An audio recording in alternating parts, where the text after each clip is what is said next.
بسم اللہ الرحمن الرحیم ان الذین یکفرون بآیات اللہ ویقتلون النبیین بغیر حق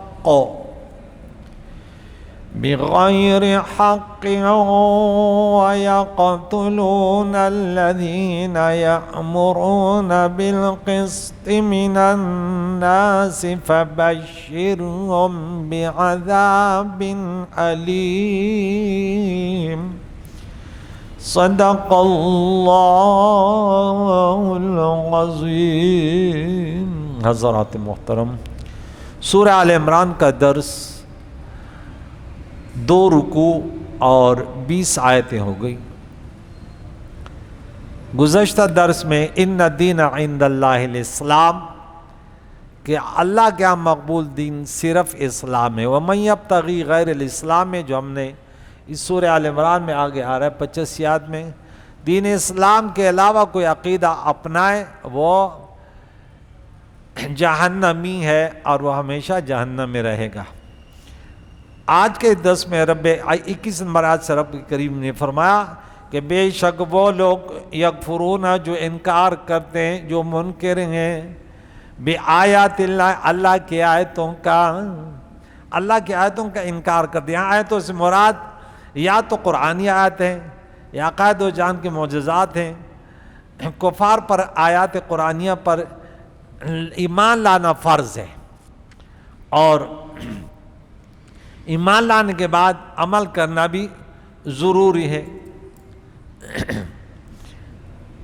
قرآنی آیت کا وہ منکر بنے کہ، اور بنی اسرائیل جو نجران سے جو وفد آیا تھا انہوں نے بھی اللہ تعالیٰ کے کلام کا انکار کیا۔ اللہ کے کلام میں، انجیل میں حضور علیہ السلام کے متعلق پڑھا، قرآن پاک کے بارے میں پڑھا، پھر عناد اور دنیا کے اصول کے لیے انہوں نے یہ کچھ کیا۔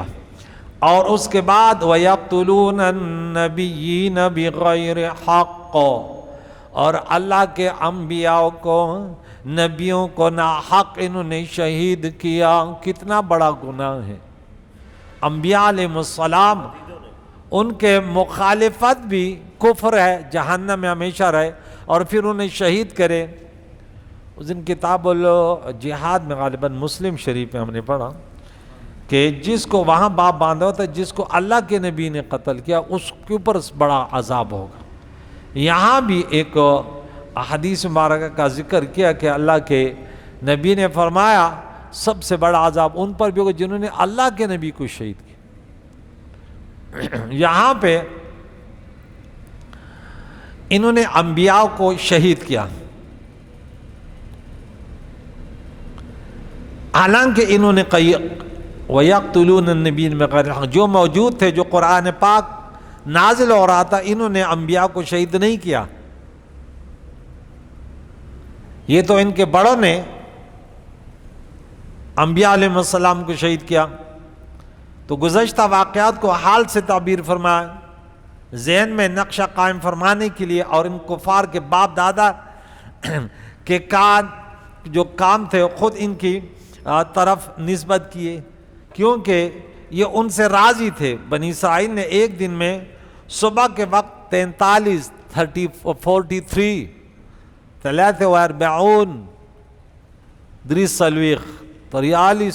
انبیاء علیہ السلام کو انہوں نے شہید کیا۔ اللہ! اور اسی شام کو 112 علماء عابدوں کو انہوں نے شہید کیا، صرف اس لیے کہ انہوں نے حق بات کی کہ تم غلط ہو، یہ صحیح ہے، یہ غلط ہے۔ اور قیامت تک ایسے ہوتا رہے گا۔ کتنے عام علماء شہید ہوتے ہیں صرف اس بات پر کہ وہ حق بات کہتے ہیں، اور لوگ پھر ان کی مخالفت کرتے ہیں۔ وَيَقْتُلُونَ الَّذِينَ يَأْمُرُونَ بِالْقِسْطِ، یہ یہودیوں کا اور بنی اسرائیل کا طریقہ تھا کہ جو انصاف کی بات کرتے ہیں انہیں شہید کرتے ہیں۔ جو ان کے کہ وہ دولت مند دنیا پرست، وہ کہتے میری بات مانو، رب فرماتے ہیں من الناس لوگوں میں سے فبشر بعذاب علیم، انہیں دردناک عذاب کی خوشخبری سنائے. یعنی ان مجرموں کو دو سزائیں، دنیا و آخرت میں نیکیاں برباد ہونا کہ نہ تو نیکیوں کی برکت سے ان سے دنیاوی مصیبتیں دفع ہوں اور نہ آخرت میں ثواب ملے. دوسری یہ کہ آخرت میں ان کا مددگار نہ ہوگا. مومنوں کے لیے ہر جگہ مددگار، اولاد، صدقہ جاریہ، علم نافع، ان کے لیے رب فرماتے اولئک الذین حبطت اعمالہم. اللہ کے انبیاء کو، پھر علماء کو شہید کیا، ان کی مخالفت کی، دنیا آخرت میں اعمال برباد اور ان کا کوئی مددگار نہیں ہوگا. یہاں پہ میں آپ کو 2-3 باتیں بتا دوں کہ علماء کے اوپر فرض ہے کہ وہ حق بات لوگوں تک پہنچائے. جب اللہ تعالیٰ نے انہیں دین کی سمجھ عطا فرمائی، اب ان کے اوپر فرض ہے کہ ان کو دوسروں تک پہنچائے.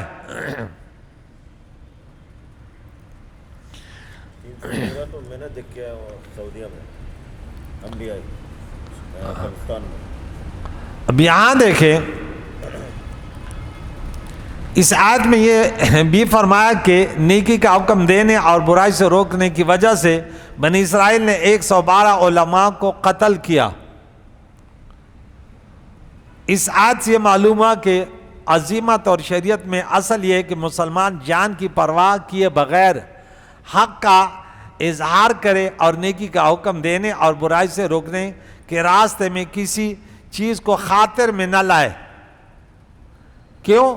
کہ بہتری کی وجہ یہ ہے کہ کنتم خیر امۃ اخرجت للناس، اسی سورہ آل عمران میں 110 نمبر آیت پہ آئے گا.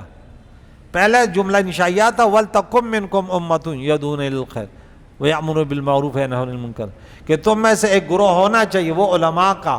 اور پھر فرمایا کہ تمہاری بہتری کی وجہ یہ ہے کہ تم اچھائی کی دعوت دیتے ہو، برائی سے لوگوں کو روکتے ہو.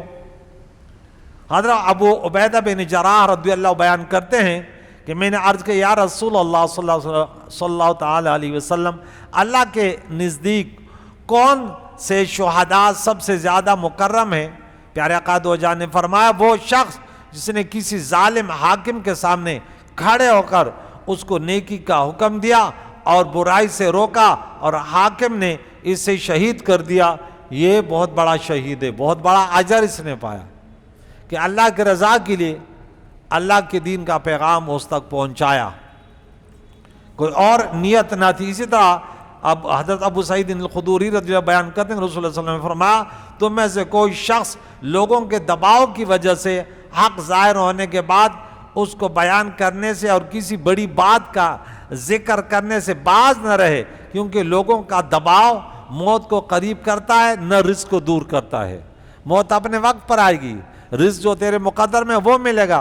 پھر علماء پر یہ وہ خوف نہیں ہونا چاہیے کہ میری نوکری چلی جائے گی، مجھے کوئی مار دے گا. نہیں، جب اللہ نے دین جیسا علم کہ من یرد اللہ بہ خیرا یفقہہ فی الدین ومن یؤت الحکمۃ فقد اوتی خیرا کثیرا، پہلے حدیث یہ آیتیں، تو پھر اس کو اس نعمت کا اظہار کرنا چاہیے، اس پر عمل کرنا چاہیے.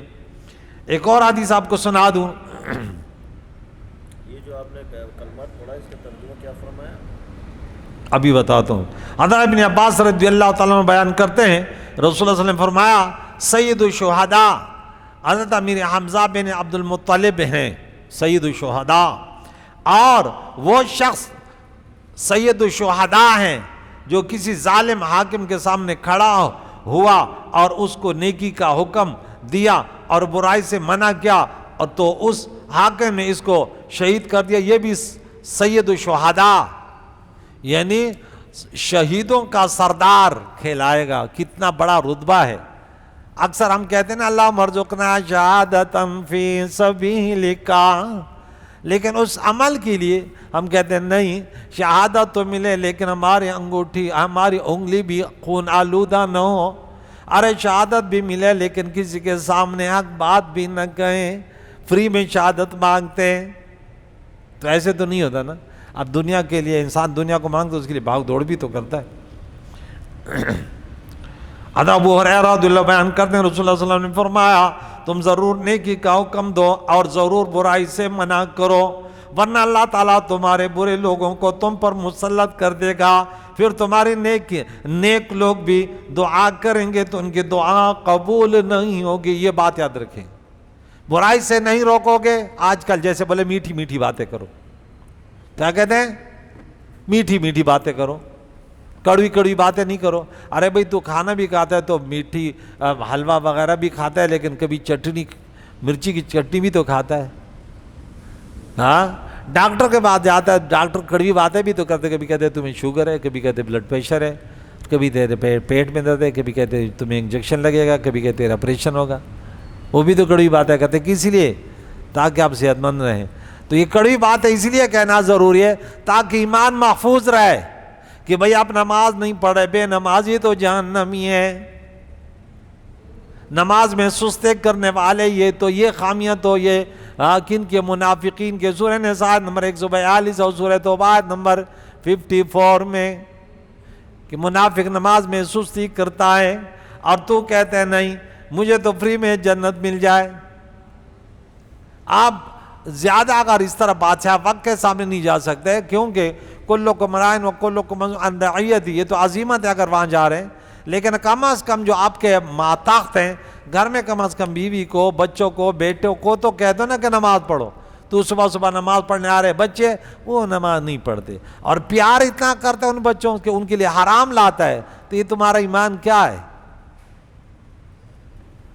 قرآن پاک نے ہماری یہ تعریف تو نہیں کی نا؟ سورہ نمبر 9 آیت نمبر 71 میں، والمؤمنون والمؤمنات بعضهم اولیاء بعض، مسلمان مرد ایک دوسرے کے اولیاء ہیں، یامرون بالمعروف ینہون عن المنکر ویقیمون الصلاۃ ویؤتون الزکاۃ ویطیعون اللہ ورسولہ۔ ہاں، مسلمان آپس میں ایک ہیں، ایک دوسرے کو نیکی کی دعوت دیتے ہیں، برائی سے روکتے ہیں، نماز پڑھتے ہیں اور اللہ کے نبی کی اطاعت کرتے ہیں۔ یہاں فرمایا اللہ تعالیٰ نے کہ دیکھیں انہوں نے انبیاء کو شہید کیا اور ان لوگوں کو جو بھلائی کی دعوت دیتے تھے انہیں دردناک عذاب کی خوشخبری سنائیں، ان کے لیے جہنم ہے۔ اولئک الذین حبطت اعمالہم، یہ وہ لوگ ہیں جن کے اعمال ختم ہو گئے، دنیا و آخرت میں ان کا کوئی مددگار نہیں ہوگا۔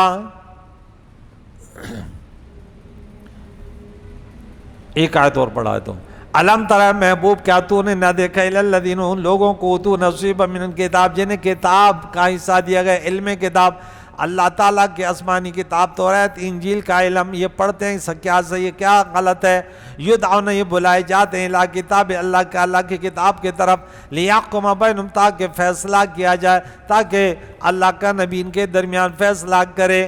ثم یتولی فریق منہم، پھر ایک گروہ ان میں سے وہ اعراض کرتا ہے، ہاں، رو گردان ہو کر پھر جاتا ہے، وہم موردون، اور یہ اعراض کرنے والے کیوں یہ کہتے ہیں؟ ذالک بانہم، یہ اس لیے کہ یہ کہتے ہیں قولا تمسنا النار، بعض لوگوں کے عقیدے خراب ہوتے ہیں، وہ کہتے ہیں ہم تو مسلمان ہیں، کلمہ پڑھا ہمیں اگر نہیں چھوئے گی، ہاں لن تمس، یہ تو یہودیوں کا عقیدہ ہے، لن تمسنا النار الا ایاما معدودات، مگر گنتی کے چند دن، وغرہم، انہیں دھوکہ دیا، فی دینہم، ان کے دین میں، ما کانوا یفترون، اس جھوٹ نے جو یہ باندھتے تھے، جو گھڑتے تھے، اس جھوٹ کی وجہ سے۔ پیارے آقا دو جان نے ایک بار یہود کے ایک جگہ پہ گئے، ان کو دعوت دی، اسلام کی دعوت دی۔ یہودی بولے کہ آپ کس دین پر ہیں؟ آپ نے فرمایا دین ابراہیمی پر۔ وہ بولے ابراہیم علیہ السلام تو یہودی تھے، وقالوا کونوا، کہ یہودی اور اسحاق علیہ یعقوب، یہ تو سب یہودی تھے، کانوا ھودن او نصارا، تو یہ یہودی کہتے تھے۔ اب بعض لوگ ایسے بدبخت ہوتے ہیں، اور بھی انہوں نے کہا کہ وہ تو ہم بھی تو ابراہیمی ہیں۔ کون کہنے لگے؟ یہودی۔ تو اللہ کے نبی نے فرمایا میں ابراہیمی ہوں۔ حضور علیہ السلام نے فرمایا توریت لاؤ، ابھی میں فیصلہ کرتا ہوں کہ تم کون ہو۔ فیصلہ ہو جائے گا، وہ اس پر راضی نہ ہوئے، تب یہ آیت اتری۔ دوسری آیت میں یہودی کے عالی خاندان میں سے ایک شخص نے بدکاری کی، زنا کیا، توریت میں زنا کی سزا سنگسار کرنا تھی. ان لوگوں نے حضور علیہ السلام کے پاس فیصلہ بھیجا اس خیال سے کہ شاید رجم کا حکم نہ دیں گے. آپ نے رجم کا حکم دیا تو ان کے عالم بولے کہ زنا کی سزا رجم نہیں ہے, آپ نے ظلم کیا. حضور علیہ السلام نے فرمایا توریت لاؤ. ابن سوریہ یہودیوں کا بہت بڑا عالم تھا, اس نے رجم کی آیت پر ہاتھ پھیرا, ادھر ادھر کیا. ان کے عبداللہ ابن سلام یہودی علماء میں سے, لیکن وہ دین اسلام اس نے قبول کیا. اس نے بولا ذرا ہاتھ اٹھاؤ, یہ دیکھیں توریت میں لکھا ہوا ہے, یہ لکھا ہوا ہے کہ توریت میں بھی سنسار ہے, بدکار مرد عورت کو سنسار کیا جائے. ہاں تو دونوں کو رجم کر دیا. تب یہ آیت نازل ہوئی. بہرحال کتاب سے مراد توریت ہے اور کتاب کے حصہ والوں سے مراد علماء یہود ہیں, یہ اسے اعراض کرتے ہیں. اور اب آکے دین اسلام پر اور کہتے ہیں ہم ابراہیم خلیل اللہ کا یہ دین نہیں تھا, یہ جو کر رہے ہیں یہ دنیا پرست ہیں, یہ انبیاء علیہ السلام کے مخالف ہیں, انبیاء کو شہید کرتے ہیں اور جو حق بات کرتے ہیں ان کو مارتے ہیں, شہید کرتے ہیں. اور دوسرے طرف دعویٰ ہے کہ لن تمسنا النار الا ایام معدود, کہ امام انبیاء کے اولاد میں نحن ابناء اللہ واحباؤہ, ہم اللہ کے محبوب ہیں, اللہ کے بیٹے ہیں, ہمیں جہنم کی آگ نہیں جلائی. کہتے ہیں ان کے ان بہتان اور ان کے یہ جو جھوٹ بولتے اسی نے ان کو دھوکہ دیا ہے. معلوم ہوا کہ رب تعالیٰ سے پرامن رہنا کفار کا کام ہے. اسے ڈر اور امید دونوں چاہیے. امن سے گناہ پر دلیری ہوتی ہے, امید سے ڈر پیدا ہوتا ہے. الایمان بین الخوف والرجاء, ایمان کیا ہے؟ آپ کو خوف بھی ہونا چاہیے کہ کہیں اللہ کی گرفت نہیں جو, اور اللہ سے امید بھی کرنی چاہیے کہ اللہ تعالیٰ ہمیں معاف کر دے گا. لیکن یہ تب ہے کہ آپ کا عقیدہ صحیح ہو, اللہ کے بارے میں, آسمانی کتابوں کے بارے میں, فرشتوں کے بارے میں, روز آخر کے بارے میں عقیدہ صحیح ہو. گناہ کیے تو اللہ معاف کرے گا, توبہ کی تو معاف کر دے گا, وعدہ ہے. اگر توبہ نہیں کی تو سزا کے بعد یا کہ انبیاء علیہ السلام اور فرشتوں اور رمضان, قرآن اور نابالغ بچوں علماء کی شفاعت سے معاف کر دے گا, یا سزا بھگت کر جنت میں چلے جائیں گے. لیکن ہمیشہ مسلمان وہ جہنم میں نہیں ہوگا. کریم مولا سے دعائیں ہمیں قرآن پاک کی تعلیمات سے بہر امن فرمائے. اس قرآن پاک کی تعلیمات کو سننے کی اللہ توفیق عطا فرمائے. دنیا کے ڈرامے, فیس بک وغیرہ کے لیے بہت سارا ٹائم نکالتے ہیں. یا اللہ مسلمان مرد عورتوں کو سب کو یا اللہ تعالیٰ تیرے اس پیارے کلام کو سننے کی توفیق عطا فرما.